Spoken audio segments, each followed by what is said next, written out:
নাটোরের সিংড়া উপজেলার ইটালি ইউনিয়নের খালের উপর গ্রামীণ মানুষের চলাচলের সুবিধার্থে একটি বাঁশের সাঁকো নির্মাণ করে দেওয়া হয়েছে। নাটোর ৩ সিংড়া আসনের সংসদ সদস্য অধ্যক্ষ আনোয়ারুল ইসলাম আনোর দিক নির্দেশনায় এই জনকল্যাণমূলক উদ্যোগ নেওয়া হয়।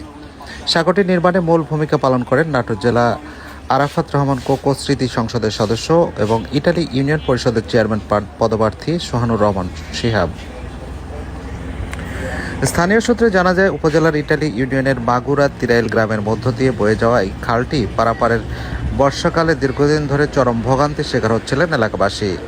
বিশেষ করে স্কুল কলেজ শিক্ষার্থী, মাঠে কর্মরত কৃষক এবং সাধারণ পথচারীদের প্রতিদিন জীবনের ঝুঁকি নিয়ে এবং নানা সমস্যার মুখোমুখি হয়ে চলাচল করতে হতো। গ্রামীণ অর্থনীতি এবং দৈনন্দিন যাতায়াতের এই স্থবিরতা দূর করতে এবং মানুষের চলাচল সহজ এবং নিরাপদ করতে দ্রুততম সময়ে এই বাঁশের সাঁকোটি নির্মাণ করা হয়। বাঁশের সাঁকোটি নির্মিত হওয়ায় মাগুরা তিরাইল গ্রামসহ আশেপাশে মানুষের দীর্ঘদিনের যাতায়াত সমস্যার সাময়িক এবং দ্রুত সমাধান হয়েছে।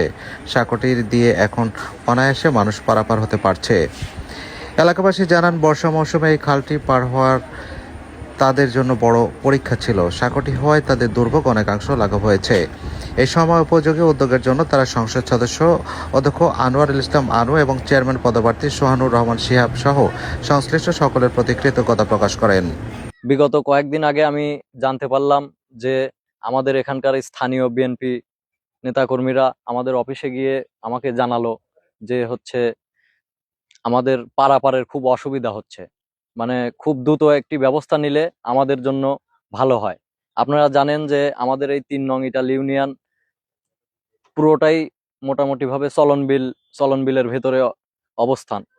তো এই চলন বিলের ভেতরে অবস্থান হওয়ার কারণে আজকে দেখেন প্রতিটি গ্রামেই প্রায় একটি পাড়া অথবা মহল্লা এই গ্রাম থেকে বিচ্ছিন্ন। তো তারই ধারাবাহিকতা আজকে এই গ্রামটির এই পাড়াটিও আহ আহ, এই রাস্তা থেকে বিচ্ছিন্ন হওয়ার কারণে মানুষের যাতায়াতের খুব সমস্যা হচ্ছিল। তো আমরা তারই ধারাবাহিকতায় স্থানীয় নেতৃবৃন্দুর সাথে কথা বলে এবং আমাদের মাননীয় সংসদ সদস্য আমাদেরকে নির্দেশ দেন এবং তারই নির্দেশনা অনুযায়ী আমরা আজকে এই সাঁকোটি তৈরি করে দিয়েছি। ইনশাল্লাহ জনগণের দাবি অনুযায়ী আগামী দিনে পর্যায়ক্রমে আমরা এখানে ব্রিজ তৈরি করে দেওয়ার অঙ্গীকার করে যাচ্ছি। সালাতু ওয়াসসালামু আলা রাসূলিল কারীম। রব্বানা যালামনা আনফুসানা ওয়া লান তাগফির লানা ওয়া তারহামনা লানাকুনুন মিনাল খাসিরিন। এখানে পারাপার হওয়ার জন্য খুব আমাদের অসুবিধা হচ্ছিল।